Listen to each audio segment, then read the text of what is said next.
नमस्कार दोस्तों, कैसे आप सभी लोग। उम्मीद करता हूँ सभी लोग अच्छे होंगे। तो आज का टॉपिक हमारे पास थर्मल फिजिक्स में क्या है, the speed of sound in air. तो काफ़ी इंपॉर्टेंट टॉपिक है जो हमें डिस्कस करना है।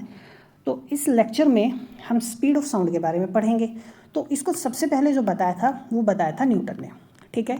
लेकिन न्यूटन ने जब बताया तो उनके जो वैल्यू उन्होंने दी थी स्पीड की, साउंड की, जो स्पीड होगी साउंड की एयर में, जो उन्होंने वैल्यू दी थी ना, वो एक्चुअली में एक्सपेरिमेंटल डाटा के साथ मैच नहीं कर रही थी, समझ में आया। तो उसमें क्या था, एरर था। उसको किसने करेक्ट किया, उसको करेक्ट किया लैपलेस ने। तो लैपलेस, जिसको हम लैपलेस करेक्शन के नाम से जानते हैं, समझ में आया। तो लैपलेस ने करेक्ट किया न्यूटन को कि उनके जो स्पीड है जो उन्होंने बताई है एयर में क्या होगी, वो गलत है, ठीक है ना। कितना परसेंट का एरर है वो भी आज हम पढ़ेंगे, ठीक है ना। और लैपलेस ने करेक्शन किया दिया था वो भी हम जानेंगे, ठीक है। मोटा मोटा मैं आपको बता देता हूँ। न्यूटन जो थे उन्होंने कहा कि जो स्पीड होती है ना साउंड की, वो एक आइसोथर्मल प्रोसेस है। क्या है, आइसोथर्मल प्रोसेस। जब इस साउंड जो है ट्रैवल करेगी मीडियम में तो वो क्या है, एक आइसोथर्मल प्रोसेस है, ठीक है। लैपलेस ने क्या कहा, उन्होंने कहा नहीं, न्यूटन गलत कह रहा है, आइसोथर्मल प्रोसेस नहीं होता। क्या होता है, एक एडियाबैटिक प्रोसेस होता है, propagation of sound in any medium. समझ में आया, ठीक है। तो क्या ये चीज़ें हैं, आइए डिस्कस करते हैं, ठीक है। तो सर आइजैक न्यूटन जो थे उन्होंने, he was the first person to give the theoretical calculation of the speed of sound.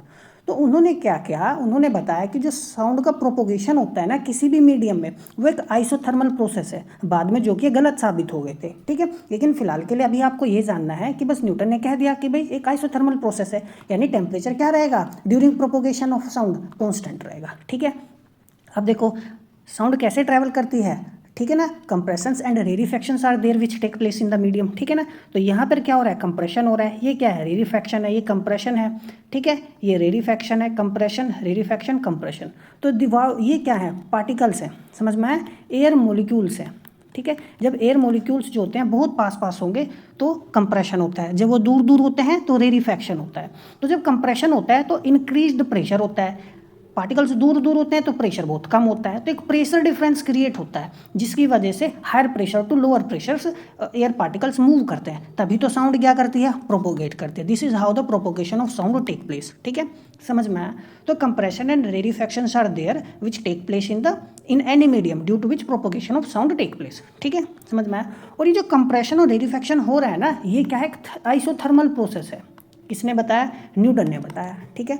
तो उनके हिसाब से हीट जो जनरेट होगी ना कंप्रेशन में, अब मॉलिक्यूल्स बहुत पास पास आएंगे तो हीट जनरेट होगी, वो इंस्टेंटेनियसली डिसिपेट हो जाएगी, एनी हीट लॉस्ट ड्यूरिंग रेरिफैक्शन, समझ में आया। तो कंप्रेशन में तो हीट जनरेट हुई, रेरिफैक्शन में क्या हो गई, वही जो हीट है लॉस हो गई, समझ में आया, इंस्टेंटेनियसली। तो जो सिस्टम है वो एक आइसोथर्मल जो है मेंटेन रहेगा, constant temperature through out the propagation maintain रहेगा। ये किसने बताया, न्यूटन ने बताया। समझ में आ गई ये चीज़, ठीक है, आइसोथर्मल प्रोसेस। तो उन्होंने क्या फॉर्मूला दिया था, जो स्पीड होगी साउंड की वो ये होगी, ठीक है ना, वेलोसिटी जो होगी अंडर रूट ET अपॉन में रो। तो ये क्या, isothermal bulk modulus of the gas या मीडियम, ठीक है ना, जो एयर पार्टिकल है, और rho is the density of the medium. अब न्यूटन ने बता दिया कि भाई आइसोथर्मल प्रोसेस है, तो इस आइसोथर्मल प्रोसेस को ना अप्लाई करते हैं। हम एज्यूम करते हैं जो हमारे पास एयर है ना, वो क्या है, it is behaving like an ideal gas. तो आइडियल गैस जो होगी अंडर आइसोथर्मल प्रोसेस क्या होगी, PV is equal to NRT, ठीक है। तो यही तो होता है हमारे पास ideal gas, PV is equal to NRT तो होता है। तो टेम्परेचर कॉन्स्टेंट है तो ये पूरी टर्म क्या होगी, कॉन्स्टेंट होगी, ठीक है। तो मैं लिख सकता हूँ PV is equal to constant. This is what is an equation of state for an isothermal process. दोनों साइड डिफरेंशियल ले लेंगे, ठीक है। तो P एज इट इज रखो, वॉल्यूम का डिफरेंशिएट करो, वॉल्यूम एज इट इज रखो, प्रेशर को डिफरेंशिएट करो, and it will be equal to 0, ठीक है। तो del P upon del V at constant temperature क्या आ जाएगा, -P अपॉन V, समझ में आया, ठीक है। तो जो हमारे पास बुल्क मॉडुलस होता है वो यही तो होता है, ठीक है, -V डेल P अपॉन में del V at constant temperature. तो जो आइसोथर्मल इलास्टिसिटी है ये यही तो है, ठीक है। ये हमारे पास कितना है, -P अपॉन में V, तो ये -P अपॉन V, ये कट गया, V से V कट गया, तो हमारे पास सिंपली क्या बचा, P। तो न्यूटन का जो फॉर्मूला है वो क्या होगा, तो न्यू वेलोसिटी ऑफ स्पीड, जो स्पीड होगी हमारे पास साउंड में वो ये आएगी, यही तो दिया था उन्होंने, ठीक है। और ये हमने कितना कैलकुलेट किया है, प्रेशर अपॉन में, समझ में आया। तो ये ध्यान रखना काफ़ी इंपॉर्टेंट है, ये न्यूटन ने दिया था, हालांकि there is an error in it, है ना, ठीक है ना, it needs a correction which was given by Laplace, ठीक है। तो स्टैंडर्ड कंडीशन से यदि मैं ड्राई एयर के लिए एज्यूम करूँ तो डेंसिटी मैंने क्या ले ली 1.29 किलोग्राम मीटर पर क्यूब एंड ये 1 एटमॉस्फेरिक प्रेशर हो गया मेरे पास 1 ATM जिसको हम बोलते हैं, ठीक है ना। इसको न्यूटन मीटर स्क्वायर में लिखा हुआ है। तो वैल्यू जब सारी रखेंगे तो कितना आया न्यूटन का वैल्यू 280 मीटर पर सेकेंड, समझ में आया। तो जो स्पीड है ना साउंड की वो कितनी आ गई 280 मीटर पर सेकेंड आई। लेकिन प्रॉब्लम क्या है, जो रिजल्ट है ना 280 मीटर पर सेकेंड का, ठीक है ना, ये सिग्निफिकेंटली कम है, काफ़ी कम है। किससे? एक्सपेरिमेंटल डाटा से। जो एक्सपेरिमेंटल मेजर्ड वैल्यू है वो क्या है 331, समझ में आया। तो देखो 281 तो न्यूटन लिखा है और जो एक्सपेरिमेंटल डाटा है वो कितना है 331 या 332 के अराउंड होता है, ठीक है। तो देखो कितना डिस्क्रिपेंसी है, कितना गलत है, समझ में आया। तो अब चेंज यदि हम निकालो, ये तो एक्सपेरिमेंटल डाटा और ये कितना है हमारे पास न्यूटन का जो वैल्यू है 51 मीटर पर सेकंड का डिफरेंस आ रहा है। देखो कितना डिफरेंस आ रहा है, कितना गलत थे न्यूटन, ठीक है। तो परसेंटेज एरर यदि मैं निकालूँ कितना परसेंटेज एरर था तो 51, ठीक है, इतना एरर आया है। स्टैंडर्ड वैल्यू 331 इंटू 100 तो अप्रोक्सीमेटली 15.4% का एरर। तो 15% एरर बहुत ज़्यादा होता है, समझ में आया।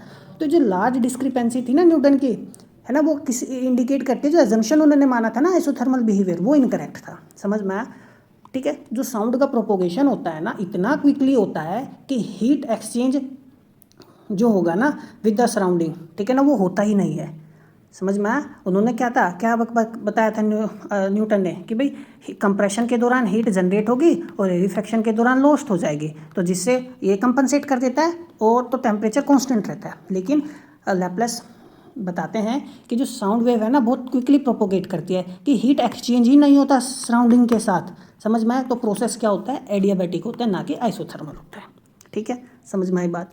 तो लैप्लेस करेक्शन की यदि हम बात करें तो वही है कि जो साउंड प्रोपोगेशन है ना in air involves pressure oscillations, pressures का ही तो ऑसिलेशन होता है, कंप्रेशन रेरिफैक्शन, है ना, ये भी मैंने अभी आपको ऊपर डायग्राम से भी समझाया था। और लोकल टेम्परेचर वेरिएशन, तो समझ में आया लोकल टेम्परेचर वेरिएशन होता है, आइसोथर्मल नहीं होता, समझ में आया, न्यूटन ने जैसे कहा था। तो ये चेंजेस ना they occur so rapidly that no time for heat exchange with the surrounding के साथ इतना टाइम ही नहीं होता कि हीट एक्सचेंज हो सके। इसलिए जो प्रोपोगेशन ऑफ साउंड होता है वो क्या होता है एडियाबैटिक होता है, समझ में आया, ठीक है। तो स्पीड ऑफ साउंड जो है उन्होंने क्या कहा लैप्लेस ने, आइसोथर्मल नहीं होगा एडियाबैटिक होगा, इसलिए यहाँ पर एडियाबैटिक इलास्टिसिटी आएगा, समझ में आया। तो यहाँ पे आइसोथर्मल इलास्टिसिटी नहीं आएगा, ठीक है। तो ये इसका adiabatic bulk modulus of elasticity rho is the medium of the density of the medium, ठीक है, समझ में आई बात। तो बुल्क मॉडुलस ऑफ इलास्टिसिटी यही तो होता है हमारे पास is equal to -v del p by del v, ठीक है, समझ में आया। ये ऐसे लिख लेंगे यदि हम किसके लिए बात करें एडियाबैटिक प्रोसेस के लिए बात करें, या हमें टेम्परेचर आइसोथर्मल के लिए हम जानते हैं ऐसे लिखते हैं हम, ठीक है, समझ में आया। तो देखो एडियाबैटिक प्रोसेस के लिए हमारे पास इक्वेशन क्या होगी कि ये होती है equation of state for an adiabatic process. अब दोनों साइड हम क्या करेंगे डिफ्रेंशिएट कर दो, ठीक है, p as it is v gamma -1 gamma आगे आ जाएगा, ठीक है, dv plus e as it is dp is equal to 0।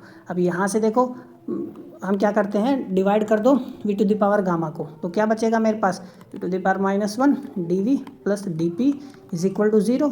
तो यहाँ पे del p by del v adiabatic, ठीक है ना, समझ में आया कितना आया माइनस के गामा p अपॉन में v, ये वैल्यू आ गया, ठीक है। तो जो बुल्क मॉडुलस होगा हमारे पास वो क्या आ जाएगा, देखो -v ये वैल्यू हमने निकाली है ना, माइनस से माइनस कट गया मतलब पॉजिटिव हो गया, v से v गया गामा p आ गया, समझ में आया। तो जो एडियाबैटिक बुल्क मॉडुलस है it is proportional to pressure, ठीक है ना, समझ में आया। अब देखो इसको फर्दर आगे बढ़ने से पहले मैं बता दूं एडियाबैटिक प्रोसेस में ना एंट्रोपी कांस्टेंट रहती है। जैसे आइसोथर्मल प्रोसेस में टेम्परेचर कांस्टेंट रहता है तो T लिखते हैं, एडियाबैटिक प्रोसेस में एंट्रोपी कांस्टेंट रहती है इसलिए ऐसे लिखते हैं, ध्यान रखना कंफ्यूज मत होना, ठीक है। तो हमने देखा न्यूटन की जब बात कर रहे थे तो उन्होंने तो बताया था कि आइसोथर्मल प्रोसेस होता है, तो आइसोथर्मल इलास्टिसिटी हमारे पास ये आया था। यदि हम लैप्लेस की बात करें उन्होंने कहा कि नहीं भाई एडियाबैटिक प्रोसेस होता है propagation of sound in air, तो उस हिसाब से क्या आता है गामा इंटू पी, समझ में आया। तो this is word the correction, ठीक है ना, इज देयर, है ना। So this is the correction that is there, ये क्या है एडियाबैटिक इंडेक्स होता है, ये ध्यान रखना, ठीक है ना। कोई डाउट है, समझ में आया। तो लैप्लेस फॉर्मूला जो होगा स्पीड ऑफ साउंड का उसको हम कैसे लिखेंगे ये, ठीक है ना, गामा पी बटे में रो, ये आएगा हमारे पास, ठीक है ना, यही तो था under root gamma S upon में रो। तो इसका वैल्यू हमने यहाँ पे लिख दिया। प्रीवियस लेक्चर्स में भी मैंने बताया था आपको गामा हमारे पास क्या होता है है ना, एडियाबैटिक इंडेक्स, वो एडियाबैटिक इलास्टिसिटी अपॉन में आइसोथर्मल इलास्टिसिटी। तो आपको इतना सब कुछ करने की ज़रूरत भी नहीं थी, आपको करेक्शन जब करना होता ना तो ये अपने पी निकाला ही था और इसकी इसमें मल्टीप्लाई कर दो तो ये सिंपली आ जाता मेरे पास, ठीक है ना। तो this is known as Laplace formula for the speed of sound in gases, ये ध्यान रखना। तो यदि स्टैंडर्ड वैल्यूज़ की यदि बात करें for dry air at 1 atmospheric pressure and 0 degree Celsius, तो गामा की वैल्यू हमने कितनी ली 1.4। तो जो डायटोमिक गैसेज होती है ना, जैसे ऑक्सीजन है, तो उसके लिए एडियाबैटिक इंडेक्स 1.4 होता है अप्रोक्सीमेटली। प्रेशर हो गया हमारे पास 1 एटमॉस्फेरिक प्रेशर, ठीक है ना, और ये डेंसिटी ऑफ द गैस हो गई। तो सारी चीज़ें रख दो यहाँ पर, गामा की वैल्यू रख दी, प्रेशर रख दिया, डेंसिटी रख दी, तो कितना वैल्यू आ रहा है लगभग 331 मीटर पर सेकेंड, समझ में आया। और ये बिल्कुल फुल्ली एग्री करता है एक्सपेरिमेंटल वैल्यू के साथ, ठीक है ना। तो इसका मतलब लैप्लेस ठीक कह रहे थे, एक्सपेरिमेंटल डाटा से वेरीफाई कर रहा है उनका थ्योरेटिकल वैल्यू, समझ में आया, ठीक है। तो this is what the correction was done by the Laplace. उन्होंने कहा था जो करेक्टनेस किस स्लिप में है, एडियाबैटिक अजम्पशन में है, ठीक है ना, समझ में आए, तो ध्यान रखना। अब देखो, तो हमारे पास स्पीड ऑफ साउंड का फॉर्मूला क्या है, करेक्ट फॉर्मूला तो ये है, ठीक है ना।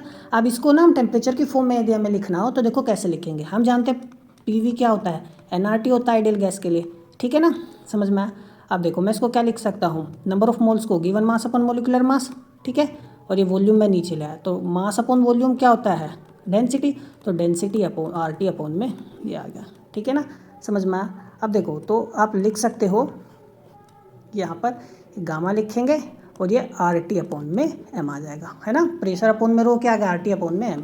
तो यहाँ से हम क्या पता चलता है, देखो जो स्पीड है ना साउंड की, देखो गामा तो कांस्टेंट हो गया, रिडरबर्ग भी कांस्टेंट हो गया, तो it is directly proportional to the square root of temperature. Speed of sound is inversely proportional to the molecular mass of the gas, ठीक है ना, समझ में आया।